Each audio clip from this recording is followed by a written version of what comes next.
It's hard to believe it, but we're back. We It's are like we back. never left. Back like we never And left. I know you're having a good day, you're enjoying this weather, but nothing can compare to you sitting down and kicking it with us. Yeah. Yes, welcome to More Than Lyrics. Welcome back. I am Bobby. GT, Good Times is with me. Nice. Yeah, Bobby, it's been a minute, it bro. has been a little minute, and in this little minute, we both have been on some journeys and some episodes, and Very much so. yeah, it's Yeah. exciting. I feel like the world kind of exploded during our break. Yeah. Oh my gosh. In Omaha, come on. The construction, Phew. man, Man. I can't get anywhere. I had to go maybe 2 blocks and I had to drive around to get to my destination, and I just It's a kept pain. it is. But I think we're gonna come out of this situation on the better side of it. I hope you're right. Yeah. I hope you're right. Yeah. So we run that open mic downtown, Mm-hmm. and I live in Council Bluffs. So trying to get from Council Bluffs anywhere downtown Yeah. is a bit of a pain. And we met Sozo Yeah. that time, and just trying to get there, man. It's a detour, detours on detours. Yes. There's a dude. He actually played with a gal at the open mic a few years ago.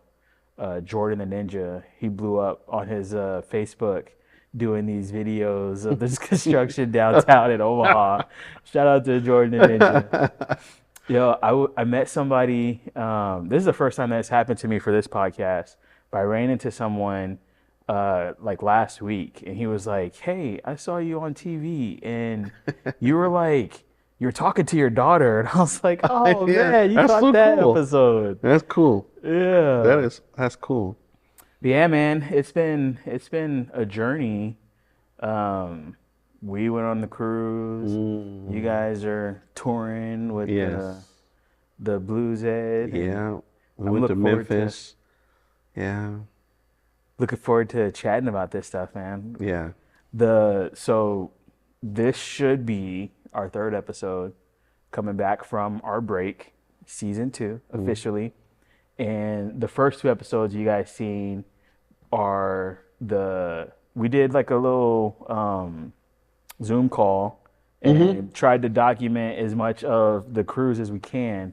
Ramses finished the video that he made. It's like a 20-minute recap video Okay. of our journey. So that's on top of this episode or this podcast, but eventually we'll get that up and let people check that out. It was, dude, it was dope. It was a dope experience. So just kind of a recap. It was like August last year when we went to Des Moines, me and Augie. It was like August last year, me and Augie went to Des Moines for the cornbread renaissance. It's like a official thing for the Des Moines And real community. corn. We're talking cornbread. Cornbread, bro. Cornbread, All right. cornbread. All right. I Yeah. should have been there. They had like, I want to say there was like 30, 40 different types of cornbread, Yeah, and I only know about 2. right? They've just different stuff on it, different stuff in it, different stuff on top of it. Like cornbread and chili, or That's what I know. Yeah. cornbread with peppers in it, or cornbread with some honey on it. I know that one. They had a whole bunch of different stuff. But that show was we did, it's kind of a festival. They had vendors out there, they had food trucks, and then all day there was entertainment on the amphitheater stage. And I got to play a set, stayed backstage, and got to rub elbows with some different performers. That's where I met VZ. Shout out to VZ Von Zell Washington. He is a manager with Atlantic Records, and he manages MC Nice. So I got to meet both of these brothers, and they're doing some dope stuff. I'm really trying to pull them and bring them here to Omaha That'd for be a nice. show. Yeah. Yeah, so they have the Hip Hop Worship Gathering. It's a collective of Christian hip hop artists and gospel hip hop artists, and they're just touring the country.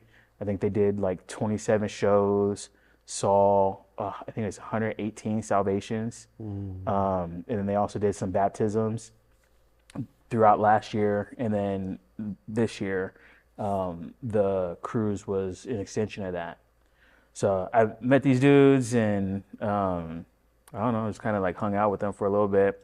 And then VZ told me about the cruise, and I had been wanting to go on a cruise. The last time I was on a cruise was my honeymoon. And I've never been. Oh, bro, it's an amazing time. I'll find out. An amazing time.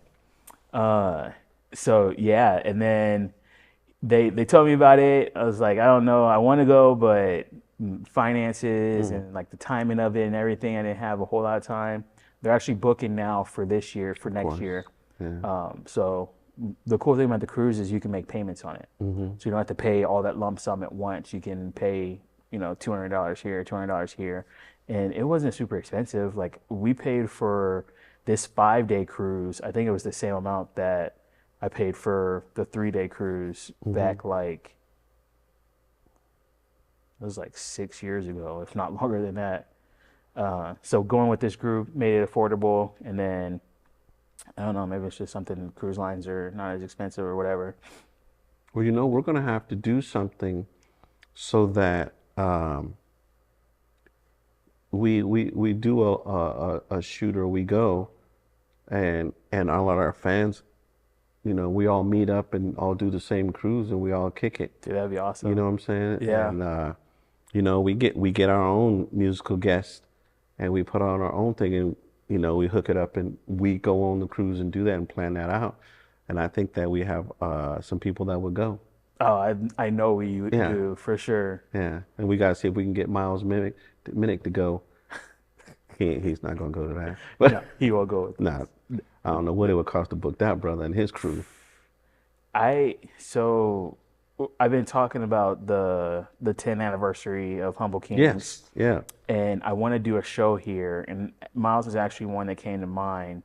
Like he's got a good buzz right now, but I think he's probably to that level that it's gonna cost a little penny to get him here. It could. What I really, because since I started making music, I wanted to bring Derek Minor out for a show. And if we can do Derek Minor, and then I think T would really appreciate Shylin. I'm just speaking that now, so y'all listening, if you can be praying for that. One, that whoever we bring is someone that is gonna push that message forward, of faith and family and hip hop. That help build that culture, but it's also someone that's received well in the community. Yeah.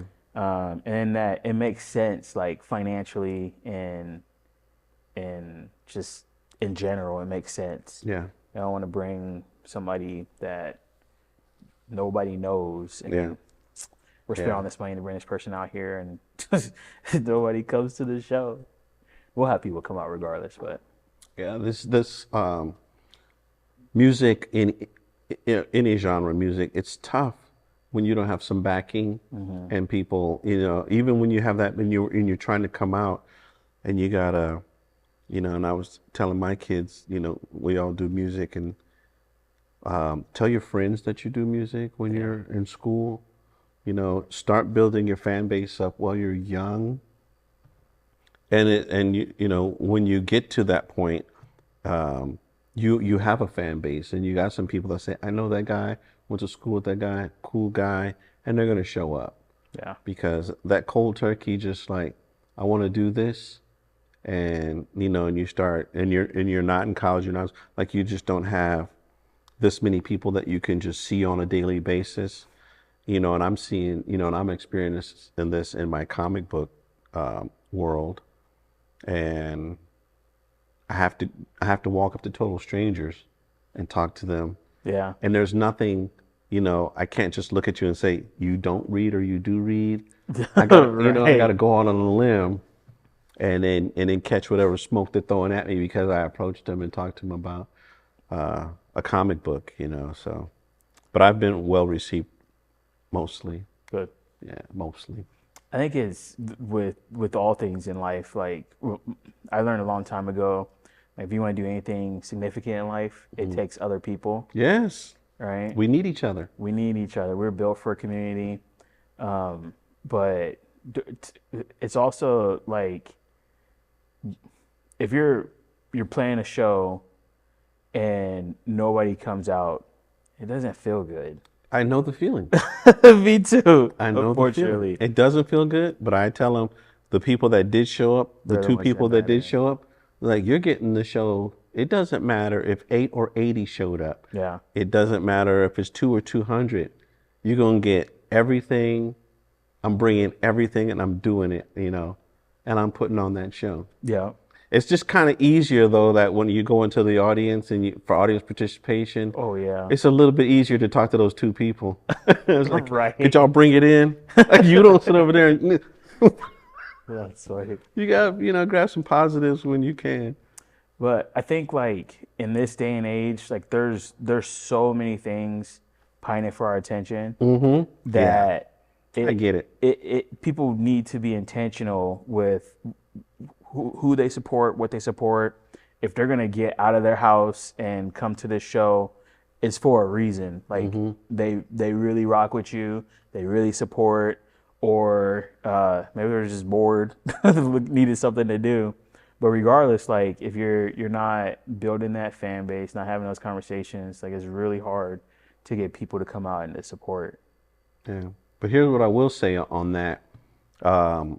Like if you go to church and you've made it known that this is something that you do, provided you're not trying to do a show every weekend and expect everybody in your church to come. Man, when you do like 2 or 3 shows a year and you invite your church members and they don't come, is that your church family? Is it? It's tough, man. Yeah.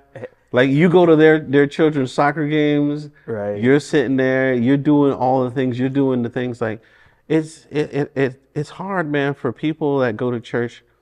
They only want to do something if it's only in church. Like you go to work, you go home, and you go to church on the weekend. But we all need each other. And, we have this thing where we talk about the church being your church family, your church community, and it takes a village. That's the one time that you want your family. It's no different than asking like your mom to be out there, like this is my church family. And none of them ever show up, I grew up in church, and I would say like unless it was intentional, I didn't have a relationship with people in my church outside of like the church building. The church I'm in now, there's a family there that we support heavy, that supports us. And I know there are some other people who would come out, but like a majority of them, and I guess it depends on like the culture of the church too, because I go to a church that's predominantly Caucasian,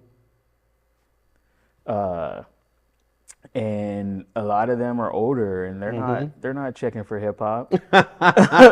What? That they could care less about it. But you understand that. I do, yeah. You understand that.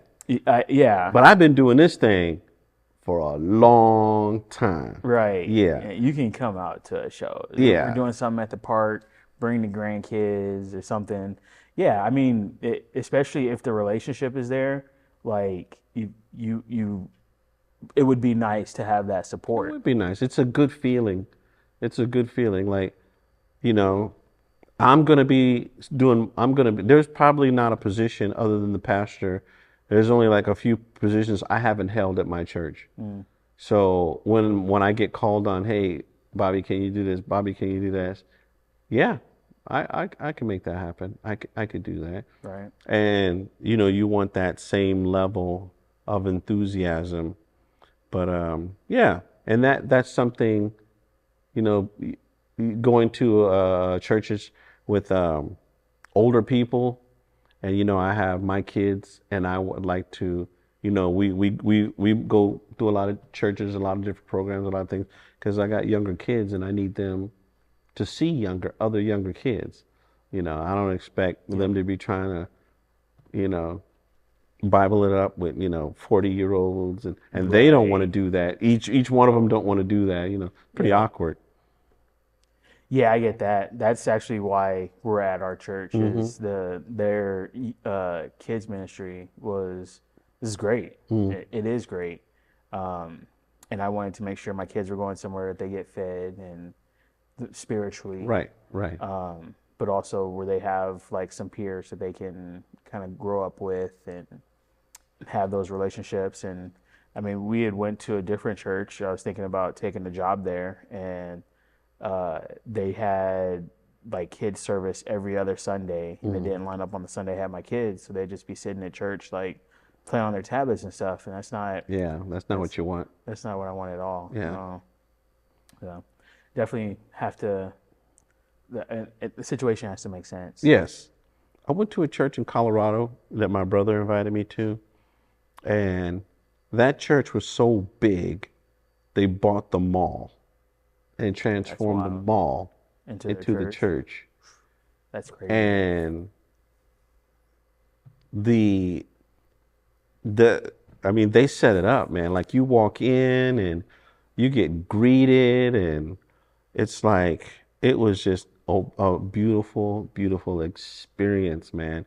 And you're like, and they're there, and it was like, kids, what's their ages, da, da, da, da, da.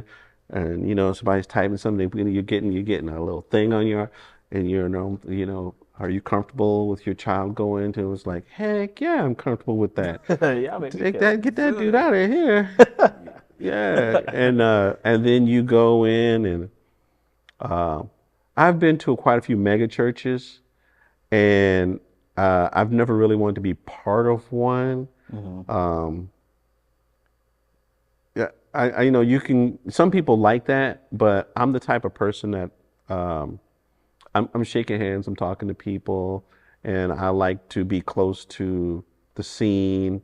Um, I might help out with the sound or something, and I'm comfortable not, but I feel like sometimes you get lost in the sea of people, and you're just this grain of sand in the bucket. But this church, a lot of people, and I didn't feel that way. Nice. I mean, and I'm like, so many people in there, and I actually was like, with so many people in here, why are they paying so much attention to me? Do I look like the new guy? It's like, it's a really good feeling, and just different people, like, we're standing up, they're preaching, they're praising, and different people walking over to me and just like holding my hands and praying with me, just out of the blue. I was like, man, it was a phenomenal experience.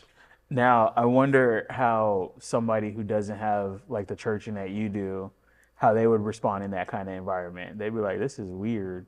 Yeah, and that's the when you put that kind of program together, you can't make everybody happy. Right. You know what I mean? 100%. And some people are happy going to church, and they don't want anybody to come over to them. They want to be left alone. They want to sit there. They want to enjoy the sermon, and they want to go home. Don't give me no papers to fill out. Sneak out. Yeah, they want to sneak in and sneak out. And I get that, man. I get that. I'm just saying, like, and I've been to several really large churches here, and it never fails. I always know someone when I go to church, and so I move throughout Omaha, and I try to support as many things as I can. So I meet a lot of people. So Yeah, and I got to get out there to yours. yeah, I really want you guys to come and play sometime. Oh yeah, I would love to do that. Yeah. Love to do that. We have a family that comes and plays with us sometimes. The Estradas, they live in Fremont, and there's a pianist, bass player, guitar player, and a drummer, and like they'll come and Your family? Their family, That's yeah, cool. their brothers. they set up their little GoPro cameras and they'll record the service, and then the one that's the pianist, he'll take it and he'll like cut it up into like four lines, and they post that online of them playing the service, the songs. It's pretty cool. And now Leo's playing a lot. He's played at church a couple weeks ago, and if, you know, at the pace he's going, You sent me that video. yeah, Yeah. we'll be able to do more in giving praise and praise music. You know, that's just something else I can add to it. So, Yes, sir. I don't know if I told you I'm working on an album. nope, you didn't. Yeah. I know you told me that you were going to, Okay. but you didn't tell me if you started yet. I've started and just kind of building out like the framework for it.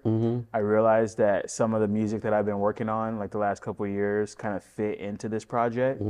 So the album's called Paper Chase, and it was a concept when I first started making music. I feel like God gave me the Big Bang, Fallen and Broken, and Paper Chase were three projects that I needed to work on. And the Big Bang, that was my first mixtape, is still available, along with Fallen and Broken. Fallen and Broken ended up being two mixtapes that came out 2018. And I released Ronin like 2019, 2020. But since then I haven't I just kind of took a step away from music. I don't know if I talked about this on this podcast or We've talked about it. about it much, but like as a single dad, my first responsibility is to my family. Yeah. And I want to make sure my kids are provided for and that they're taken care of. And I realized that if I was gonna like pursue music, I would have to make sacrifices my time with my kids, and that's not something I'm willing to do. That's not my siblings grew up away from my dad, and that's not something I want for my kids. Yep. I want them to know their dad. I want them to know each other, and I want to be a part of their lives growing up. Yeah. Now that they're getting older and they're not gonna forget me, I'm like, yeah, I'll go ahead and chill with your moms, and I'm gonna go on tour. It's got to be intentional. It has to be. Yeah. And I think it'd be dope, like in the summer, to maybe leave for 3 days and go play some shows in like St. Louis, Kansas City, and take my kids with me. Yep. So they're out of school. That'd be super cool. But anyway, so I had stepped away from the music, haven't really done a whole lot over the last few years, but running around with these guys has given me like a renewed fire. I see a path that I could do it and it makes sense. And yeah, I'm excited, man. Get back into the studio, get back to making some music and getting that creative phase. What I notice is I've been away from it so long that it kind of feels weird to sit down and write, and it just doesn't, like when you're in it, like you wake up with lyrics in your head, and I haven't really had that experience too much, so I just need to like just dive back into that world and really immerse myself in it. Yeah. Yeah. That's great, man. The music's coming. I got a few tracks that I have. I got a couple that I've already written that just need to get recorded and finished. So there'll be some singles coming out. And then I have some other songs that I have some features for that we'll get put together.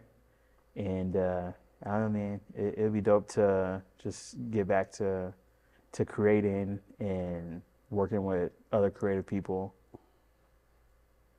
I would like to get back into that too, but same reason, you see, people call me like, what are you doing? I'm always doing something, but it's not my projects, my kids. Yeah. So, my wife, she's doing something in dance somewhere. And that's why, we haven't seen her. Like right now she's at African dance rehearsals, and she's, Okay. and then, You know, my kids have music journeys, and for the same reason you said, um, I focus all my time on them, making sure that they have the instruments, the resources. I'm talking to other people. My kid can do this, and you know, it's a lot, and being a dad and being there, um, it's a lot. So, you know, there's sometimes I sit in front of the computer, and you know, like, or wake up with stuff and projects, and I write it. I was like, so whenever I get to that point, when I can, Documented. yeah, and I write down, this is the idea, this is what I'm looking at, this is what, and I just have a whole bunch of stuff. Remember I told you them hard drives, that's why I was so devastated when I thought my hard drives got stolen. Yeah, I'm glad you found them. Oh, Yes. you just reminded me. Braden's jacket is at Sozo. That day that we were there, Yeah. he left his jacket there. And you called it? Did you call them? I called. They said they would look for it. Yeah. I don't know if they found it, but I'm assuming like it's just a little black jacket. Like it's got to be there somewhere. Well, we reached that point. Already? Yeah, man. Yeah, it goes by quick. Time flies. Yeah. So now that we know that you have another project coming out, you know, Yeah. we're going to be waiting for that. Um, we gotta, we really gotta find a way to sit down and plan something with the crews to get our fans there, and we'll all be there, you know, big family there, and the music. You already know what you want to do with the project. So, anything else going on? You got like 10 seconds to tell everybody. Come to More Than Lyrics open mic. It's every third Friday. But with that cruise, they can tap into this gospel hip hop, Christian hip hop cruise. It's available for anybody to come out. So until we have our own deal, come cruise with us. All right. Thanks for another episode. Thanks for your support. Peace. Peace.